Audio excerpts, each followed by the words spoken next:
Hello everyone, आज है 22 जून और आज इस वीडियो में हम बात करने जा रहे हैं आईआरबी इंफ्रा के बारे में। 66 रुपीज़ का शेयर है।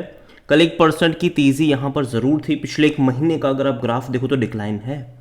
76 रुपीज़ से जो मेजर फॉल आया था 2 दिनों में, 76 रुपीज़ से सीधा 66 रुपीज़ पे गया था। ऑलमोस्ट 15 से 16% का डिक्लाइन यहाँ पर हमें देखने को मिला था जब प्रमोटर की तरफ से बड़ी क्वांटिटी बेची गई थी।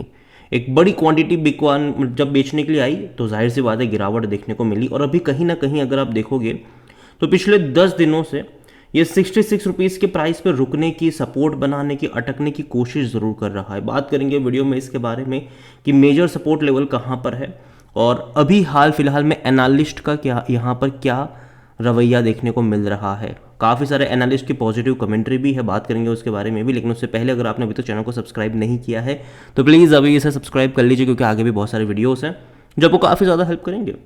देखिए, एक महीने में ये तकरीबन 10% गिरा ज़रूर है, लेकिन एक साल में तकरीबन 145% से भी ज़्यादा का ग्रोथ है। शानदार तेज़ी आई। ये 25 रुपये का शेयर था, भाग के सीधा गया था 70 पे, वापस गिरा, वापस 70 पे गया था, ये 70 से ऊपर ही गया था, वापस यहाँ पर गिरावट देखने को मिली। जब ब्रेकआउट आया ना यहाँ पर देखो, 70 रुपये का एक रेजिस्टेंस वाला लेवल यहाँ पर ज़रूर था। जैसे ही उसको तोड़ा, ब्रेकआउट आया, भाई साहब बड़ी क्वांटिटी बिकने के लिए आ गई और उसके चलते यहाँ पर गिरावट देखने को मिली, वरना नहीं होती यहाँ पर ये गिरावट। और अगर आप इनिशियल सपोर्ट की बात करें तो मुझे लगता है कि कहीं ना कहीं 60 और 65 रुपये के बीच में एक इनिशियल सपोर्ट ज़रूर है और एक स्ट्रॉन्ग सपोर्ट जो है वो 50 रुपये के आसपास ज़रूर देखने को मिल रहा है। उससे नीचे तो ये नहीं जा सकता। और हाल फिलहाल में अगर आप देखोगे तो एनालिस्ट का रवैया भी जानना ज़रूरी है। एनालिस्ट यहाँ पर 85 रुपीज़ तक के टारगेट जो है वो प्रोजेक्ट करके चल भी रहे हैं। अगर आप देखोगे तो रवि सिंह जो कि सेंट्रम ब्रोकिंग के हैं, उनका कहना है कि stock has potential to test level of 75 rupees in near term. आने वाले टाइम में दोबारा 75 रुपीज़ का जो लेवल है उसको टच करने की कोशिश, टेस्ट करने की कोशिश ज़रूर करेगा।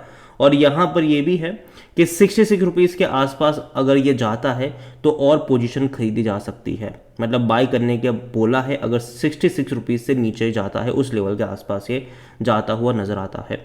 उनका ये भी कहना है कि वन है 6 मंथ का जो टाइम का होराइजन है, तो पोटेंशियल है इस कंपनी में 85 रुपीज़ तक जाने का।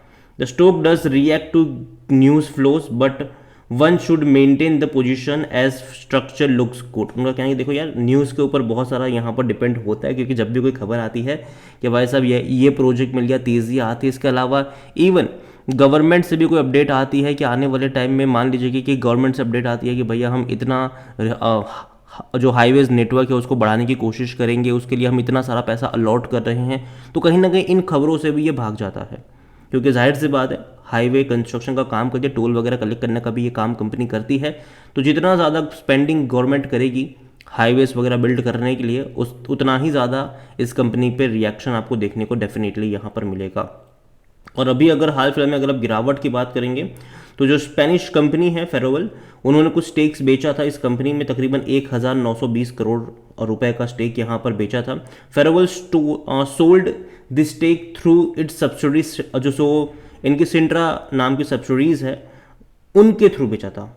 और मार्च क्वार्टर तक अगर आप देखो तो उस कंपनी के पास आईआरबी इंफ्रा के 24.86% का स्टेक था, ठीक है। और तकरीबन 6.80% बेचा गया है, तो अभी भी तकरीबन 18% के आसपास का जो स्टेक है वो है इस कंपनी के पास। 18% अभी भी है। और मुझे लगता है कि आने वाले टाइम में एक खतरा ये ज़रूर रहेगा कि जब भी तेज़ी आएगी, ये जो 18% है वो धीरे धीरे बिकने के लिए भी आ सकता है। लेकिन फिर भी मैं यही कहूँगा कि कंपनी ख़राब नहीं है, अच्छी कंपनी ज़रूर है ये। लॉन्ग टर्म के लिहाज से अप्स एंड डाउन्स यहाँ पर आते रहेंगे शॉर्ट टर्म के लिहाज से, लेकिन लॉन्ग टर्म का जो ग्राफ है वो मुझे इसका बेटर लग रहा है। जहाँ तक वॉल्यूम्स की बात करें, देखो बड़ी क्वांटिटी में ट्रेडिंग तो हो ही रही है। 5 करोड़ से भी ज़्यादा के शेयर ट्रेड होते कल नजर आए थे यहाँ पर।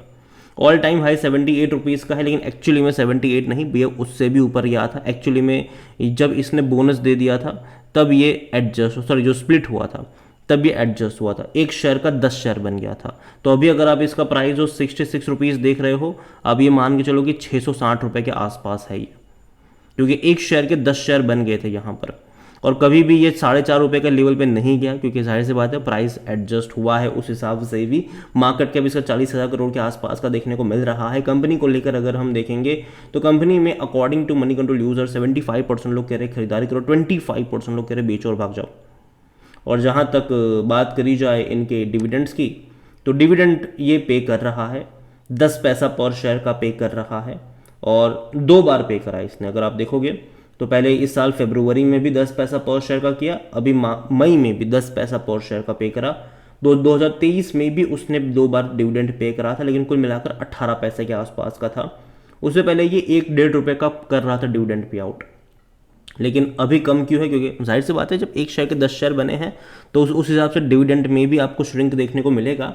और जहाँ तक वैल्यूएशन की बात करें तो देखो यार 72 का पी है, जो कि महंगा तो है, देखने में 66 रुपीज़ सस्ता लग सकता है, लेकिन एक्चुअली में महंगा है। देखने में क्यों आपको सस्ता लगता है? क्योंकि यहाँ पर स्प्लिट हुआ है, ठीक है, एक के 10 शेयर बने हैं, वरना अगर आपको अगर 660 रुपये का प्राइस दिखता तब आपको महंगा लगता, लेकिन 66 रुपीज़ आपको सस्ता लग रहा है, लेकिन वैल्यूएशन के हिसाब से महंगा है ये। सेक्टर पी इसका 50 का है, 67% एनालिस्ट कहते हैं खरीदारी करो। फिनेंशियल्स अगर आप देखोगे इस कंपनी के तो लास्ट क्वार्टर के जो नंबर थे वो ठीक ठाक थे, मतलब उतने अभी अच्छे नहीं थे। रेवेन्यू वाइज बहुत अच्छे थे, तकरीबन 2,500 करोड़ का इनका रेवेन्यू था, जो कि इससे पहले के क्वार्टर में 2,077 करोड़ का था, और पिछले साल ये 1,700 करोड़ का था। तो अच्छा खासा रेवेन्यू जंप था, लेकिन दिक्कत आई प्रॉफिट में। प्रॉफिट इनका 188 करोड़ रहा, जो कि इससे पहले के क्वार्टर में 187 करोड़ के आसपास का था। मतलब जहां रेवेन्यू में दिसंबर के मुकाबले 20% का जंप आया, वहां प्रॉफिट में प्रॉफिट में 1% का भी जंप नहीं था। तो ये एक नेगेटिव चीज़ यहाँ पर ज़रूर थी कि भाई साहब नहीं आया जंप प्रॉफिट में, ठीक है, जितना रेवेन्यू में देखने को ना, मतलब मार्जिन पे दबाव बन रहा है। और जहाँ तक शेयर होल्डिंग के बारे में अगर हम बात करें तो प्रमोटर की होल्डिंग 34.39% की है, और आधी होल्डिंग गिरवी भी है। यहाँ पर जो एफआईएल्स 47.22% पर है मार्च क्वार्टर की शेयर होल्डिंग के अकॉर्डिंग, उनमें सेंट्रा सबसे बड़ा था यहाँ पर, ठीक है। और देखा जाए तो उन्होंने तकरीबन 6.80% का स्टेक ऑफलोड करा है। तो नेक्स्ट क्वार्टर का जो जून का अपडेट होकर आएगा वो देखना इंटरेस्टिंग होगा कि अगर इसने इतना सारा ऑफलोड करा था तो म्यूचुअल फंड ने या फिर डोमेस्टिक ने यहाँ पर खरीदारी करी भी है कि नहीं, और या फिर पता चला कि भैया इन्होंने बेचा और सब कुछ रिटेल ही खरीद के चले गए, तो वो नहीं होना चाहिए। अभी उनके पास रिटेल इन्वेस्टर के पास 7.53% का स्टेक है, अदर पार्टीज 3.06% का स्टेक यहाँ पर लेकर बैठे हुए हैं। तो देखा जाए तो इंडियन इंस्टीट्यूशंस बहुत कम क्वांटिटी में है, एफआईएल्स बड़ी क्वांटिटी में है, और एफआईएल्स धीरे धीरे प्रॉफिट टेकिंग कह लो, बिकवाली कह लो, वो यहाँ पर करते नजर भी आ सकते हैं। तो यहाँ पर आईआरबी देखो कंपनी खराब नहीं है, लेकिन मैं इतना ज़रूर कहूँगा कि अगर आपको खरीदारी करनी है तो आपका जो नज़रिया है वो बाय ऑन डिप्स का होना चाहिए, ना कि किसी एक लेवल पर आप एक बहुत सारी क्वांटिटी खरीद के बैठ जाओ। मेरे हिसाब से अगर ये 60 रुपये के करीब जाता है वहाँ पर आप थोड़ी सी क्वांटिटी ऐड कर सकते हो, और 50 से 55 का जो लेवल होगा वो एवरेज करने वाला लेवल होगा। और लॉन्ग टर्म के लिहाज से लॉन्ग टर्म में डेफिनेटली इसमें पोटेंशियल ज़रूर है कि 80-90 रुपये तक का लेवल डेफिनेटली ये छुएगा, लेकिन उससे पहले थोड़े बहुत गड्ढे आएंगे, थोड़े बहुत अप्स एंड डाउन्स आपको भी यहाँ पर देखने को मिलेंगे। तो नज़र रखिए इस कंपनी के ऊपर, और अच्छी है, और न्यूज़ के ऊपर बहुत ज़्यादा मतलब असर पड़ेगा जब भी खबर आएगी कि गवर्नमेंट यहाँ पर जो हमारे हाईवेज नेटवर्क है, जो कंस्ट्रक्शन वगैरह है, उसके ऊपर इतना सारा पैसा अलॉट कर रहे हैं, तो कहीं ना कहीं ये कंपनी भागेगी ज़रूर उन खबरों के चलते।